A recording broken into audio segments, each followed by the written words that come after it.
15 साल की बच्ची से प्रधानमंत्री लड़ेंगे तो न्याय कैसे मिलेगा? संजय सिंह, जी हां, आम आदमी पार्टी के सांसद संजय सिंह एक बार फिर से पीएम मोदी पर सदन में हावी हो गए।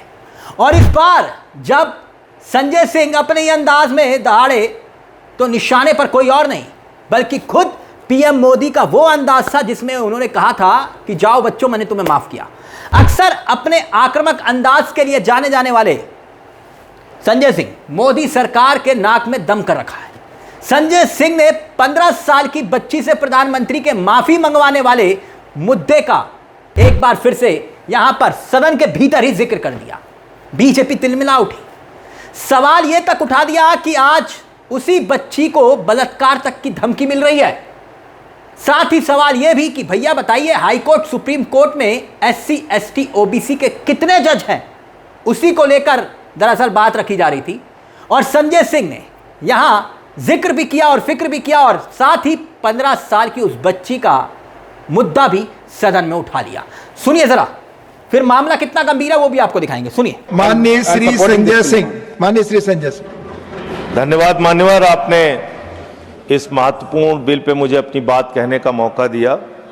मान्यवर, जिस तरह से देश में अपराधों की संख्या बढ़ रही है, हत्या, लूट, बलात्कार, जमीनों पे कब्जा करने की घटनाएं बढ़ रही हैं, उसी प्रकार से जजों की भी संख्या बढ़नी चाहिए और कोर्ट्स की भी संख्या बढ़नी चाहिए, कोर्ट रूम की हालत भी सुधरनी चाहिए। उस दिशा में ये एक अच्छी पहल है सरकार की ओर से। लेकिन मान्यवर, मैं आपके माध्यम से इस सरकार से पूछना चाहता हूं कि देश के जिला न्यायालयों में 5 करोड़ केसेस पेंडिंग पड़े हुए हैं। 5 करोड़ केसेस पेंडिंग पड़े हुए हैं। देश के हाई कोर्ट्स के अंदर 60 से 65 लाख केसेस पेंडिंग पड़े हुए हैं। सुप्रीम कोर्ट के अंदर 96,000 केसेस पेंडिंग पड़े हुए हैं। क्या उसके हिसाब से आपके पास जजेज की संख्या पर्याप्त है? क्या उसके हिसाब से आपके पास कोर्ट्स की संख्या पर्याप्त है? अगर हिंदुस्तान की बात हम लोग करें मान्यवर, तो हिंदुस्तान में 10 लाख की आबादी पर एक जज है। विधि आयोग की रिपोर्ट के हिसाब से, और बार बार आपसे अनुरोध किया गया है कि 10 लाख की आबादी पर कम से कम 50 जजों की नियुक्ति आप कीजिए। निश्चित रूप से आप 33 की संख्या बढ़ाकर 37 सुप्रीम कोर्ट में कर रहे हैं, अच्छी बात है, लेकिन इसके साथ साथ आपको कोर्ट्स की भी संख्या देश में बढ़ानी पड़ेगी। और जो आज आबादी के मुताबिक जजों की संख्या है, हर स्तर पे उसको भी आपको बढ़ाना पड़ेगा।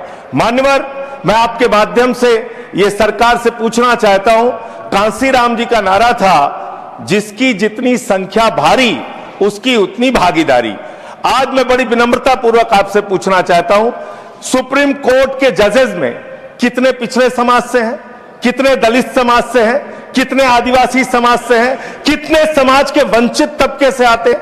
नहीं मान्यवर, उनकी भागीदारी बिल्कुल शून्य है। इसलिए न्याय अगर आप करना चाहते हैं, आज न्यायपालिका हो, कार्यपालिका हो, विधायिका हो, पत्रकारिता हो, सब में बराबर का प्रतिनिधित्व समाज के वंचित, शोषित, पिछड़े, दलित, आदिवासी तबके को देना होगा। इसके साथ साथ मैं अनुरोध यह भी सरकार से करना चाहता हूं, न्याय की स्थापना तब होती है जब ऊपर से लेकर नीचे तक न्याय करता हुआ दिखे। लेकिन बड़े अफसोस की बात है, 15 साल की बच्ची से प्रधानमंत्री लड़ेंगे तो कैसे न्याय होगा? सर, मुझे अपनी बात खत्म करनी, मेरा समय बचा है, समय बचा है। मैं कह रहा हूं, आप बोलिए, पर बिल पर खत्म कर रहा हूं, बिल पे ही बोल रहा हूं सर, बिल पे ही बोल रहा हूं, इतनी देर तक बिल पे बोला। सर, मेरा अनुरोध यह है कि सरकार ऊपर से लेकर नीचे तक न्याय करती हुई दिखे। 15 साल की बच्ची से प्रधानमंत्री चाहिए, बहुत ही दुर्भाग्यपूर्ण है। 15 साल की बच्ची को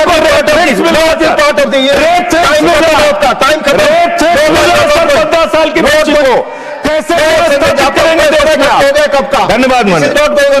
अब ये हेडलाइन देखिए, माफी के बाद भी 15 साल की लड़की पर केस बंद, फिर भी घर से दूर रहने को मजबूर परिवार। यानी जो बात संसद में संजय सिंह कह रहे हैं ना, यहां साफ तौर पर दिखाई देता है कि यह मसला सिर्फ राजनीतिक बयान का नहीं है। हाल ही में संजय सिंह ने एक और बयान दिया था, खूब वायरल हुआ था, कंगना रनावत को लेकर, जैनजी के इसी आंदोलन को लेकर, जिसको लेकर ये पूरा बवाल मचा हुआ है। सरकार, खुद सरकार के मुखिया तक सदन में आने को तैयार नहीं। देखिए खबर क्या है वो आप देखिए और फिर उसके बाद वो बयान भी सुनाएंगे। खबर में लिखा है कि परिवार अभी भी घर से दूर है। नोएडा के सेक्टर 168 की जिस हाउसिंग सोसाइटी में वो लड़की अपनी मां के साथ रहती थी, वो सोसाइटी गार्ड और मेंटेनेंस स्टाफ ने पीटीआई को बताया है कि परिवार घर पर नहीं है। इस खबर में आगे लिखा गया है कि उन्होंने बताया कि वीडियो सामने आने के बाद से परिवार ज़्यादातर लोगों की नज़र से दूर रह रहा है और दिल्ली नोएडा के पुलिस अधिकारी कई बार उनके घर आ चुके हैं।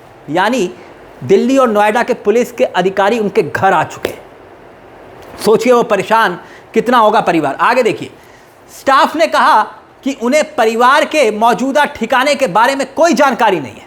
परिवार के उत्पीड़न के आरोपों पर नोएडा के एक्सप्रेस वे पुलिस स्टेशन के एक अधिकारी ने कहा कि हाउसिंग सोसाइटी या पुलिस स्टेशन के अधिकारी क्षेत्र में कहीं भी उत्पीड़न की कोई शिकायत नहीं मिली है।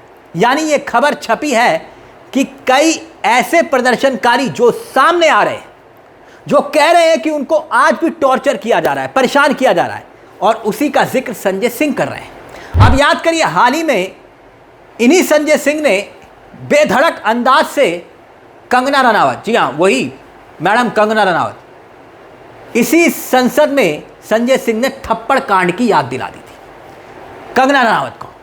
बीजेपी की होनहार सांसद कंगना, जिन्होंने आंदोलन में शामिल लड़कियों पर अभद्र टिप्पणी तक कर दी थी, अभद्र भाषा का इस्तेमाल किया। जनरेशन गटर तो ठीक है, आपने बोलना था जुबान से बोल दिया, लेकिन उससे ज़्यादा बढ़कर जब कंगना ने बोला तो संजय सिंह ने सदन में ही लपेट लिया था। सुनिए जरा संजय सिंह का ये पुराना, चंद रोज पुराना बयान सुनिए। इनकी एक सांसद है मान्यवर, उन्होंने किसान आंदोलन में किसानों को गालियां दी, नौजवानों के आंदोलन में नौजवानों के लिए इतनी भद्दी टिप्पणी की मान्यवर इस सदन के अंदर मैं कह नहीं सकता मान्यवर। हमारी बच्चियों को यह कहा गया, उनके चरित्र के ऊपर सवाल उठाया गया। मैं निवेदन करना चाहता हूं जेपी नड्डा जी से, समझाइए अपने उस सांसद को। अभी तो उसको एक थप्पड़ पड़ा, सिर्फ 5 उंगली के निशान पड़े थे। ऐसी बात करोगे, गटर जेनजी को गटर कहोगे, जेनजी को गटर करोगे तो तुम्हारी सरकार को इस देश का नौजवान, इस देश का जेनजी पकड़ के गटर में डालने का काम करेगा। खैर, मोदी बोलते हैं मैंने माफ किया, उधर संजय सिंह कहते हैं कि आप और अमित शाह माफी मांगिए। आप बच्चों पर लाठी चलवा रहे हैं, आंसू गैस के गोलों का इस्तेमाल करवा रहे हैं, यहां तक कि धमकियां देकर माफिया तक मंगवा रहे हैं। खैर, संजय सिंह संसद के भीतर एक अकेले ही ऐसे सांसद दिखाई देते हैं अपनी पार्टी में। एक अकेला सब पर भारी वाला जो मसला है ना, वो संजय सिंह पर बिल्कुल सही बैठता है। अक्सर जब भी बोलते हैं तो मोदी सरकार सदन में बिलबिला उठती है।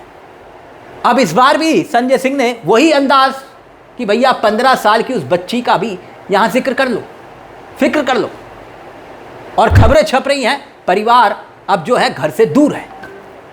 क्यों, किस वजह से? इस पूरे मामले को लेकर अपनी राय कमेंट बॉक्स में जरूर रखिएगा। संजय सिंह ने जो मसला सदन में उठाया, क्या वो सही है या फिर गलत? आपकी राय का रहेगा इंतजार। नमस्कार, जय हिंद, जय भारत।